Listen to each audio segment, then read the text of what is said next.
everybody, it's Quinn from CINEGEARS here today to show you our brand new 3rd generation wireless video transmission system. When you open up the box, you'll find everything nicely sitting inside of laser cut foam. You'll get greeted by a nice special notice telling you got to put the antennas in before you power it on. And you'll get a nice user manual here. Got your receiver right here on there, and it's got yourself a nice little power switch. Brand new ¼ mounting threads we have here, reinforced for this year's models. We've got the transmitter sitting there right next to it. Similar power switch just on the side there. And again, it's got the reinforced brass mounts. We also have included 2 SDI cables, and we also have 2 2-pin LEMO to D-tap power cables. Included are also 2 AC adapters, so you don't need to use a battery, but you can still if you want. We also have some V-mount adapters to connect to V-mount style batteries. There's also some hot shoe mounts.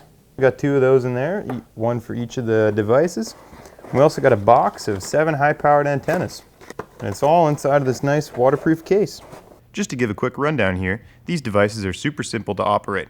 All you have to do is turn it on right over here and wait for the display to fully appear. Once everything is visible, you can go ahead and press the channel button to select one of the 11 channels and press OK to confirm. The middle button just switches your signal from SDI to HDMI. The layout on the transmitter is very similar, nothing too complicated. If you need any other information on any of our other products, please feel free to visit us at www.cinegears.com.